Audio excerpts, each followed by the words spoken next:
Start చేశాడు అని చెప్తారు. ఆ దినాన సంగీత కళాకారులు అందరూ కలిసి ఇట్ ట్రాన్స్ఫార్మ్స్ అవర్ ఫీలింగ్స్, మన యొక్క జీవితంలో చాలా మార్పును తీసుకొస్తుంది. విచారంతో ఉన్న వాళ్ళు ఉన్నారనుకోండి, వాళ్ళు కొంచెం ఆదరణ ఓదార్పు ఇస్తుందట.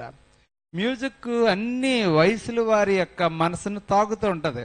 అందుకని music is an universal language.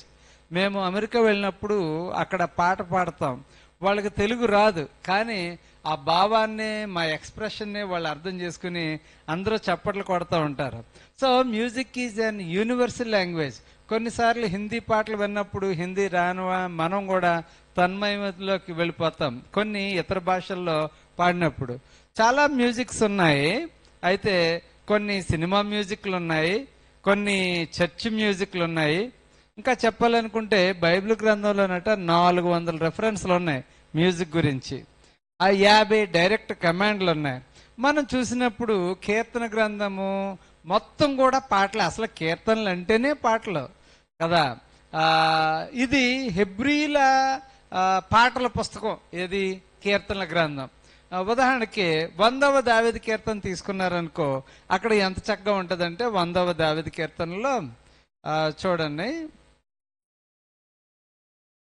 సమస్త దేశములారా యెహోవాకు ఉత్సాహధ్వని చేయుడి, సంతోషముతో యెహోవాను సేవించుడి, ఉత్సాహగానము చేయిచు ఆయన సన్నిధికి రండి. దేవునికి స్తోత్రం, హల్లెలూయా.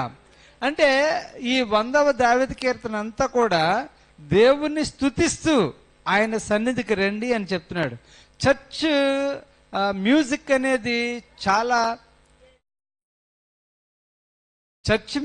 అనేది చాలా చాలా ప్రాముఖ్యత కలిగింది. ఒక కాన్స్టాంటైన్ చర్చ్ మ్యూజిక్ని చాలా ఎంకరేజ్ చేశాడు. అంతేకాదు 670లో పోప్ అట మొట్టమొదటిగా చర్చిలోకి ఆర్గన్స్ తీసుకొచ్చాడంట. ఆర్గన్, మీరు ఎప్పుడైనా ఆర్గన్ మ్యూజిక్ విన్నారనుకో, మనసంతా గాలిలో తేలిపోయినట్టుగా ఉంటుంది. ఒకసారి ఎప్పుడైనా మనం ఇంగ్లీష్ పాటకి మన చర్చిలో వేసి మీకు చూపిస్తాను. చాలా ఇన్స్ట్రుమెంట్స్ మీకు చూపించాలనుకున్నాను. ఈరోజు మనం ఆలస్యంగా ప్రారంభించాం కాబట్టి నేను కొన్ని ఏంటంటే కొంచెం సమ్మరీగా మనం తీసుకుందాం. ఉదాహరణకి మనందరం కూడా కొన్ని ప్రశ్నలు వేసుకుందాం. చర్చిలో హార్మోనియం, ఇంకా మీకు తెలిసిన ఇన్స్ట్రుమెంట్ల పేర్లు చెప్పండి. గిటార్, వయలిన్, తబలా, అదే కీబోర్డ్ అంటే ఓకే, కీబోర్డ్, ఇంకా ప్యాడ్స్, గిటార్ చెప్పేశారు, ఫ్లూట్, ఓకే, ఫ్లూట్ని డివైన్ ఇన్స్ట్రుమెంట్ అంటారు. తర్వాత dholak, okay, conga, correct, kanjira, okay, చాలా ఉన్నాయి. 150 దావీదు కీర్తనలో దావీదు ఒక లిస్ట్ ఆఫ్ ఇన్స్ట్రుమెంట్ ఇచ్చాడు. అయితే చర్చిలోకి ఇన్స్ట్రుమెంట్ని మనం పెట్టాలా వద్దా అన్నది ఒక పెద్ద డిబేట్ అయింది.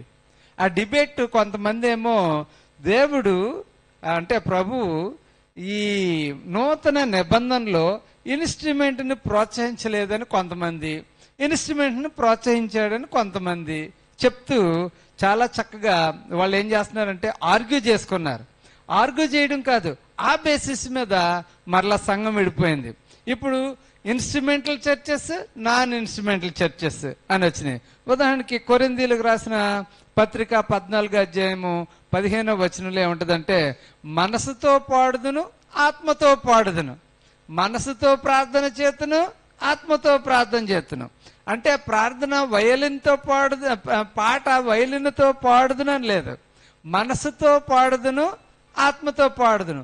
కాబట్టి బైబిల్లో ఏం లేదట, ఇక్కడ మ్యూజిక్స్ అనేవి బైబిల్లో క్రొత్త నిబంధనలో లేవు అని చెప్తూ ఉంటాడు. కానీ ప్రకటన గ్రంథం చూస్తే వారు వీణతో దేవదూతలు పాటలు పాడుతున్నారని చాలా చక్కగా అక్కడ వ్రాయబడి ఉంటుంది. దేవుణ్ణి స్తుతించడానికి మనకి ఇన్స్ట్రుమెంట్స్ చాలా అవసరం.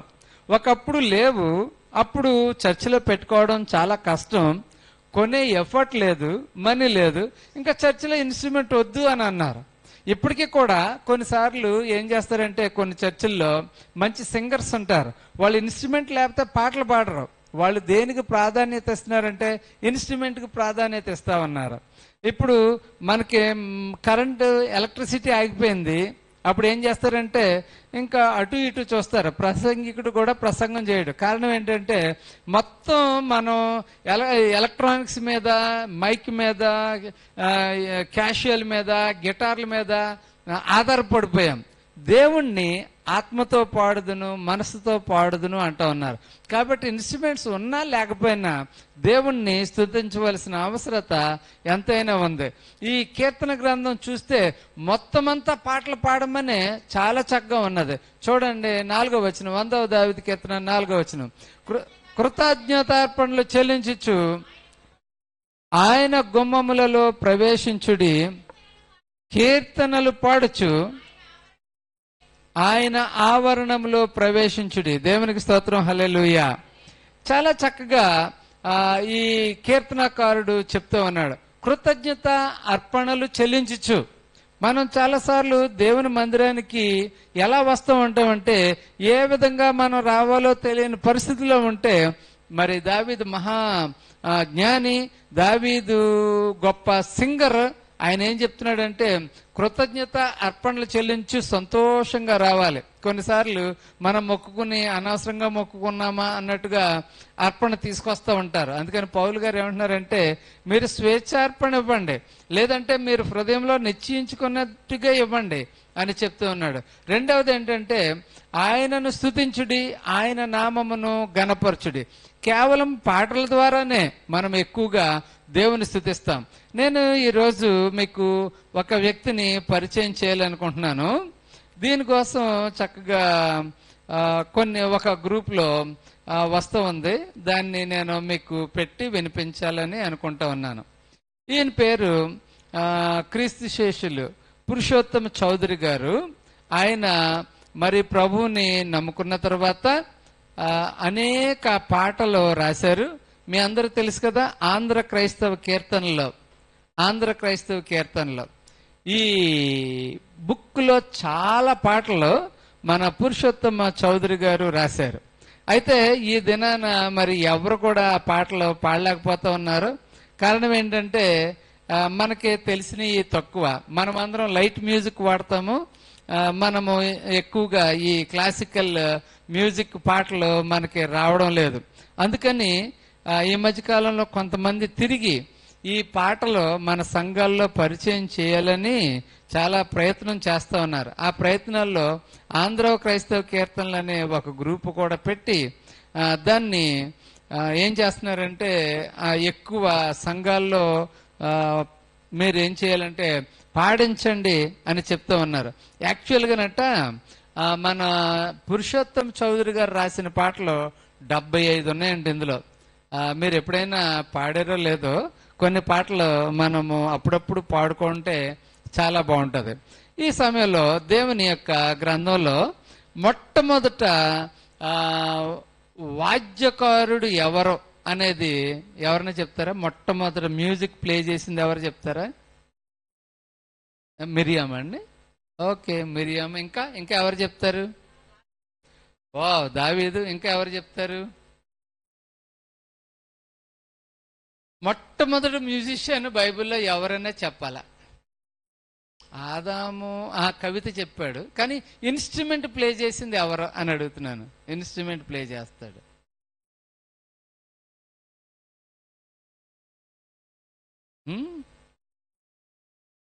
ఓకే, ఆది కాండంలో ఉంటుంది. ఆది కాండము చూపిస్తాను. ఇప్పుడు వరకు రెఫరెన్స్ నా మనసులోనే ఉన్నది, ఇప్పుడే నేను మర్చిపోయాను. ఎన్ని అధ్యాయము? 4. ఏమున్నది అక్కడ? ఓకే, ఇతడు సితారాను సానికను అంటే పిల్లన గ్రోవిని వాడుక చేయి వారందరికీ థ్యాంక్ యూ కుమారి. ఏంటండి అతనట్ట సితారాను సానిక. సానిక అంటే ఏంటి? పిల్లన గ్రోవి. అంటే పిల్లన గ్రోవి ఇండియన్ ఇన్స్ట్రుమెంటా? అప్పటికే పిల్లన గ్రోవి ఉన్నది చూడండి. అంటే క్రీస్తుకు పూర్వం 2000 సంవత్సరాల క్రితం, అంటే 4000 సంవత్సరాల క్రితం పిల్లన గ్రోవి అప్పటికే మనుషులు కనిపెట్టారు. వాళ్ళు వాయిస్తూ ఉండేవారు. కాబట్టి ఇన్స్ట్రుమెంట్స్ అనేవి వారు పాడుకుంటూ ఉన్నప్పుడు అవి వాటికి ఏం చేస్తుందంటే ఒక ఆనందాన్ని ఇస్తుంది, సంతోషాన్ని ఇస్తుంది. నిజానికి నేను పాట పాడతాను, కానీ నా గొంతు ఎవరు వినలేరు. అప్పుడు ఏం చేస్తామంటే అక్కడ ఏం చేస్తారు, కొంచెం అడ్జస్ట్మెంట్ చేస్తారు. ఎక్కువ ట్రిపుల్ బాస్ ఎలాగా చెప్పినప్పుడు నా వాయిస్ని కొంచెం చక్కగా అందంగా వచ్చేలా చేస్తుంది. నా పాట ఒక్కటే పాడినప్పుడు ఏ విధమైన సపోర్ట్ లేకపోతే దానికి అందం ఉండదు. అప్పుడు ఏం చేస్తాం, కొంచెం డ్రమ్స్, లేకపోతే కొంచెం హార్మోనియం, లేకపోతే కీబోర్డ్ ఏదో వేస్తూ ఉంటే దానికి ఒక అందం వస్తుంది. ఎప్పుడైనా సరే పాటల్లో మనము హృదయాన్ని రంజింప చేసుకుంటూ దేవుని స్తుతించడం, ఇక కేవలం ఏదో పాడుతున్నాము అనుకున్నట్టుగా కాకుండా దేవుణ్ణి స్తుతిస్తూ మనం పాడుతూ ఉంటాం. కొన్నిసార్లు కొన్ని మ్యూజిక్లు నిజంగా హృదయాన్ని తాగుతూ ఉంటాయి. వయలిన్ ఉన్నది, చాలా చక్కగా ఉంటది. ఈ సానిక అంటూ ఉన్నాడు, పిల్లల గ్రోవి. ఇలాంటి ఇన్స్ట్రుమెంట్ విన్నప్పుడు మనకెంతో ఆనందం వేస్తుంది. బైబిల్ గ్రంథంలో మనం పాటలు ఎందుకు పాడాలి, మన పిల్లలకి పాటలు ఏమి నేర్పించాలి? నిజానికి మన పిల్లలకట రోజుకొక పాట నేర్పిస్తే చాలు, 300 పాటలు నేర్పించవచ్చు, రోజు ఒక పాట. నేను చాలా పాటలు ఆంధ్ర క్రైస్తవ కీర్తన నుంచి నేర్చుకున్నాను. తనువు నాదిదిగో గైకొనుము, తర్వాత ఇంకా రారే మన యేసుని, రారే మన యేసు స్వామిని, చాలా పెద్దవి, కంఠస్థమే వచ్చు ఆ పాటలు. ఈ పాటలు పాడడం అనేది మనందరికీ కూడా చాలా అవసరం. చూడండి, ఎఫెసీయులకు రాసిన పత్రిక 5వ అధ్యాయము 19వ వచనం. ఎఫెసీయులకు రాసిన పత్రిక 5వ అధ్యాయము 19వ వచనం. ఒకనికొకడు కీర్తనలతోనూ సంగీతములతోనూ ఆత్మ సంబంధమైన పాటలతోనూ హెచ్చరించుచు, దేవునికి స్తోత్రం, హల్లెలూయా. దేంతో హెచ్చరించాలట? పాటతో హెచ్చరించాలట, కీర్తనతో హెచ్చరించాలంట. మీరు ఎప్పుడైనా నీ పాట విన్నారా? ఓ మానవుండ నీ గతి ఏమౌనో తెలియునా. ఆ పాట విన్న వెంటనే భయం వేసేస్తా ఉంటది, వెంట్రుకలన్నీ నిలబడిపోతాయి. ఆ పాట నేను ఎక్కువ పాడినా. ఫస్ట్ అది ఏంటవుతుంది, అది సాధారణంగా సమాధికి తీసుకెళ్లేటప్పుడు పాడుతూ ఉంటారు. ఓ మానవుండ నీ గతి ఏమౌనో తెలియునా, ఏమేమి చేయుచుంటివో తప్పించుకొందువా, గ్రంథాలు విప్పబడగా గ్రంథాలలో వారి. కొన్నిసార్లు మన పాట ద్వారా ఒక హెచ్చరిక, పాట ద్వారా ఒక ప్రోత్సాహం. కొన్నిసార్లు ప్రోత్సహించే పాట ఒకటి చెప్పండి. ఏఆర్ స్టీవెన్సన్ గారు రాశారు కదా, నడిపిస్తాడు నా దేవుడు శ్రమలోనైనా నన్ను విడువడు, నడిపిస్తాడు నా దేవుడు శ్రమలోనైనా నన్ను విడువడు. హల్లెలూయా. ఎంత చక్కని పాటలు, సందర్భానుసారమైన పాటలు. ఈ పాటల వల్ల మనం ప్రోత్సహించబడతాము, దేవుని స్తుతిస్తామంటాం. అందుకనే ఎఫెసీయులకు రాసిన పత్రికలో ఏం చెప్తున్నాడంటే, ఇంకా 15వ వచనం నుంచి చూస్తే, దినములు చెడ్డవి గనుక మీరు సమయమును పోనీయక సద్వినియోగము చేసుకొనుచు అజ్ఞానుల వలె కాక జ్ఞానుల వలె నడుచుకున్నట్లు జాగ్రత్తగా చూచుకొనుడి. దేవునికి స్తోత్రం, హల్లెలూయా. ఇలా చెప్పుకుంటూ ఒకరినొకడు కీర్తనలతోనూ సంగీతముతోనూ ఆత్మ సంబంధమైన పాటలతోనూ హెచ్చరించుచు మీ హృదయములలో ప్రభువును గూర్చి పాడుచు కీర్తించుచు మన ప్రభు అయిన యేసు క్రీస్తు పేరట సమస్తమును గూర్చి తండ్రి అయిన దేవునికి ఎల్లప్పుడూ కృతజ్ఞతాస్తుతులు చెల్లించుచు క్రీస్తునందలి భయంతో ఒకరికొకడు లోబడి ఉండు. దేవునికి స్తోత్రం, హల్లెలూయా. ఈ దినాల్లో పిల్లలు ఏం చేస్తున్నారంటే సినిమా పాటలు చాలా ఈజీగా నేర్చుకుంటున్నారు. సినిమా పాటలతో దేవుణ్ణి ఆరాధన చేయలేం. ఆ పాట రాగం ఫెమిలియర్ అయిపోయిందని ఆ పాట మీద దేవుని పాట కడదామండి క్రైస్తవ పాట అని కొంతమంది అటెంప్ట్ చేస్తూ ఉన్నారు. అది చాలా ఫన్గా ఉన్నది, కానీ నిజంగా వారు సరి అయిన విధానంలో పాటలు రాయడం లేదు. ఒక్కొక్కసారి ఎవరైనా అలాగా తలపెట్టి రాశారనుకోండి, ఈ మధ్య కాలంలో ట్రోలింగ్ అని అంటూ ఉన్నారు. ఎవరైనా అది కాపీ, ఆ పాటకు కాపీ, ఈ పాటకు కాపీ అని చెప్పేసి అతని భావాన్నే మొత్తంగా సినిమా పాటలు అని చెప్పేసి ఏం చేస్తున్నారంటే వారిని పరుగు తీసేస్తా ఉన్నారు.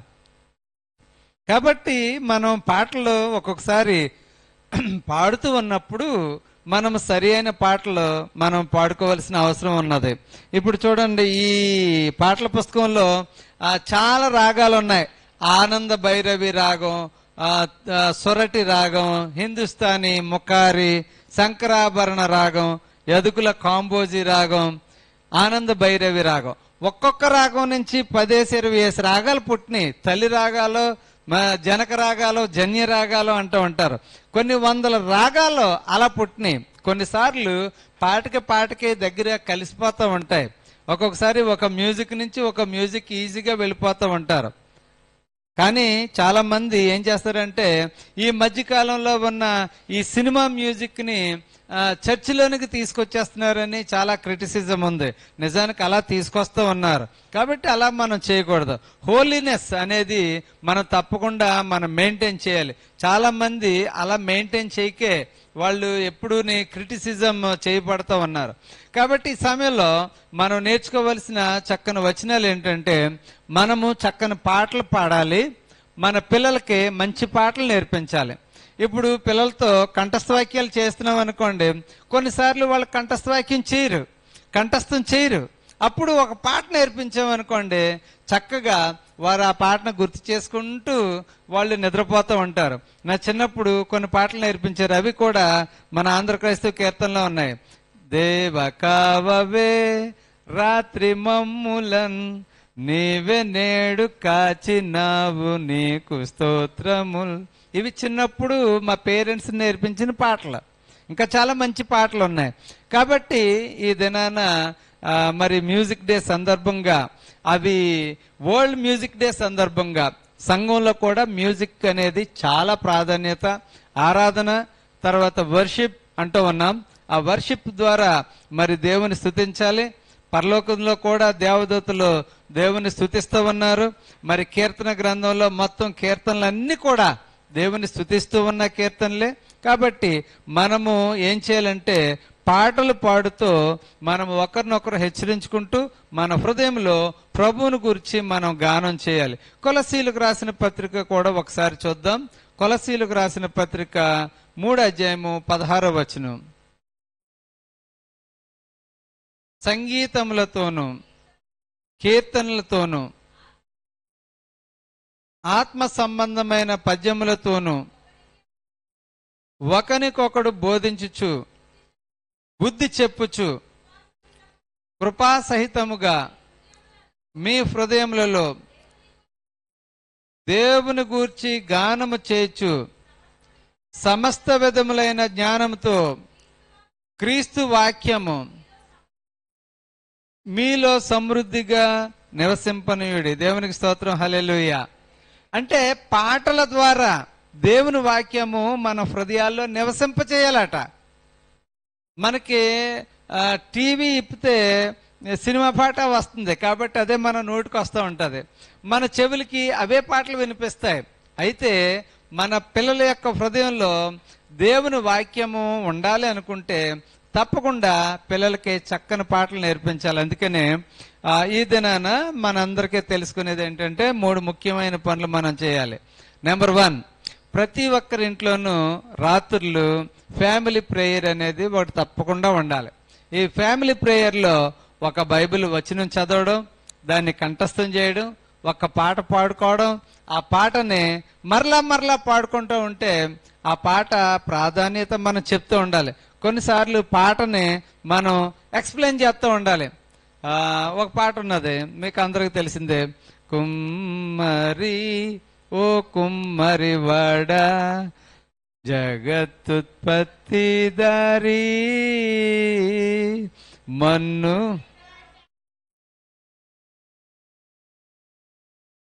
చల్లగా చూడుమయ్యా. ఈ పాట పాడినప్పుడు దేవుణ్ణి మనం ఎక్స్ప్లెయిన్ చేయాలి పిల్లలకి. చూడు, దేవుడు ఒక కుమ్మరి వారు ఏం చేస్తారో, కుండలు ఎలా చేస్తారో అలాగే దేవుడు మనల్ని చేశారు అంటే ఆ బోధ పిల్లల మనసులో అలా ఉండిపోతుంది.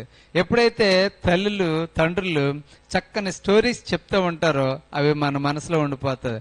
దేవుడు మనందరికీ ఏం తెలియజేస్తున్నాడంటే దేవుని వాక్యం ద్వారా దేవుని గురించి మనం గానం చేయాలి.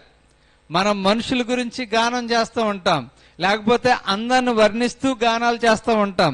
కొంతమంది మనకి పాటల్లో మ్యూజిక్లో చాలా మ్యూజిక్లు ఉన్నాయి. మనకి ఫోక్ మ్యూజిక్ అంటాడు, లేకపోతే క్లాసికల్ మ్యూజిక్ అంటాడు, ఇంకా ర్యాప్ మ్యూజిక్, ఇలా అనేకమైన రకాల మ్యూజిక్లు ఉన్నాయి. కానీ దేవుని సన్నిధిలో ఒకటే మ్యూజిక్, వోకల్ అంటే ఏంటి? గొంతుతో పాడతాం. ఆత్మతో పాడుదును, మనసుతో పాడుదును, ఆత్మతో ప్రార్థన చేతును, మనసుతో ప్రార్థన చేతును. కాబట్టి దీన్ని మనం ఆధారం చేసుకుని మనం ఎప్పుడు కూడా మన పిల్లలందరికీ పాటలు నేర్పించాలి. వాళ్ళకి పాటలు రావండి అని అనకూడదు. కారణం ఏంటంటే దేవుని వాక్యంలో ఏం చెప్తుందంటే దే హ్యావ్ టు సింగ్. నీకు సంతోషం కలిగిందా, నువ్వు కీర్తన పాడాలి. అది దేవుని గురించిన కీర్తన. కాబట్టి మనం నేర్చుకోవాలి, మన పిల్లలకి కూడా మనం నేర్పించాలి. మరొక వచనాన్ని చూద్దాం. హెబ్రీలకు రాసిన పత్రిక 2:12. హెబ్రీలకు రాసిన పత్రిక 2:12. చదవండి.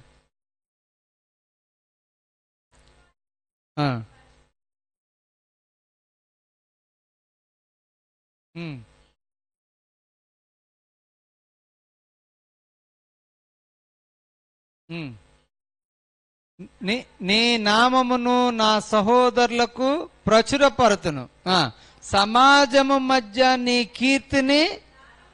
దేవునికి స్తోత్రం, హల్లెలూయా. ఇది మనం గుర్తుంచుకోవలసిన విషయం. సమాజము మధ్య అనే దగ్గర 2వ అంకి వేసి ఫుట్ నోట్ ఏమంటున్నాడు? సంఘము మధ్య. మనం అందరం కూడా ఎందుకు పాటలు పాడాలి? అది దేవుని స్తుతిని లేకపోతే దేవుని కీర్తిని మనం గానం చేయడం అన్నమాట. కాబట్టి అందరూ కలిసి చప్పట్లు కొడుతూ పాటలు పాడాలి. ఇక్కడ వచ్చి 3 పాడుతుంటే మనం స్పెక్టేటర్లాగా అలా చూస్తూ ఉంటే కుదరదు. ఇప్పుడు మిరియాము పాట పాడింది కదా, ఏంటి ఆ పాట? యెహోవాను గానము చేసేదము ఏకముగా, మనకు రక్షకుడాయనే, ఆయన మహిమ పాడెదను, ఆయనను వర్ణించెదము,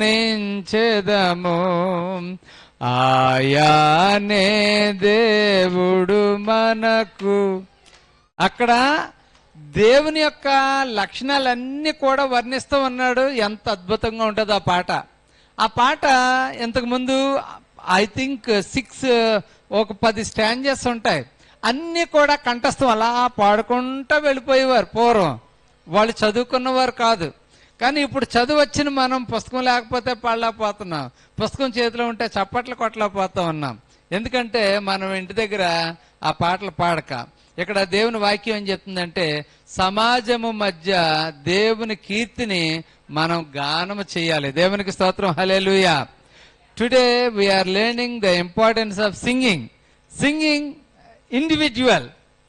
నేను పాడాలి, దేవుని యొక్క కీర్తిని నేను గానం చేయాలి అని అనుకోవాలి.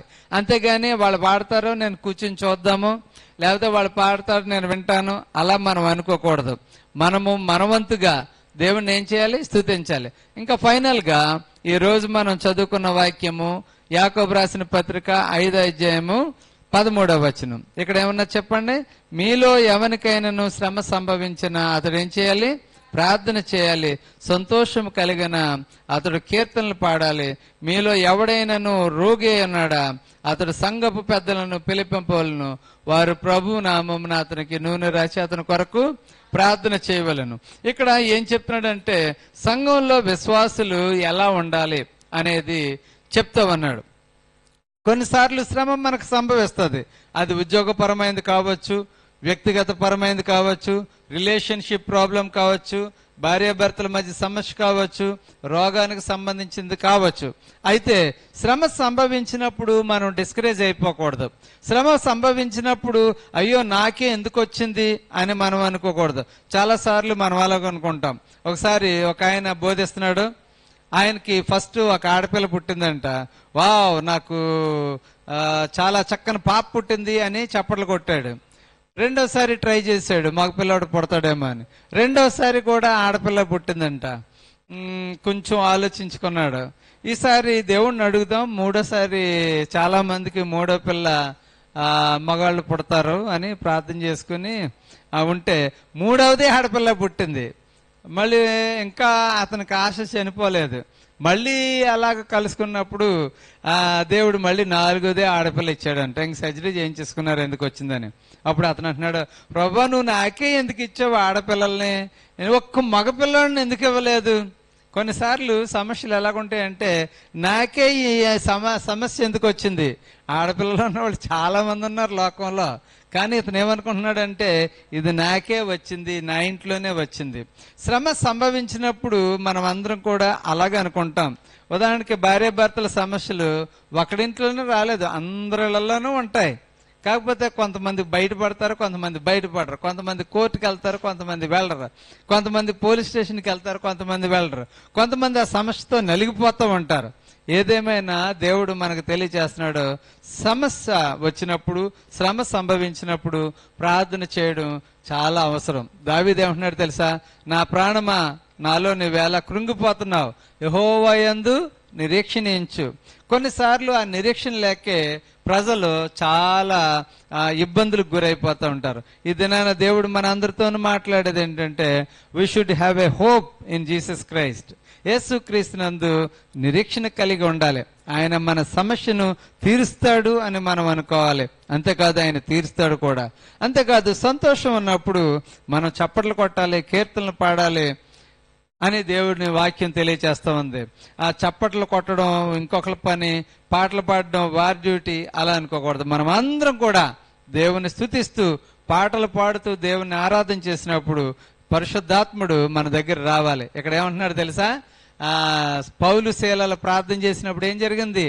ఆయన పాటలు కట్ట ఒక ఆయన అంటాడు, పౌలు శీల అర్ధరాత్రి మీద పాటలు పాడుతుంటే దేవుడు పరలోకంలోంచి కాలుతో ఇలా తాళం వేశాడంట. కాలుతో తాళం వేస్తే మొత్తం భూకంపం వచ్చేసిందంట ఆయన తాళం వేస్తే. అంతలాగా అప్పుడు చెరసాల పునాదులు కదిలిపోయినాయి అంటాడు.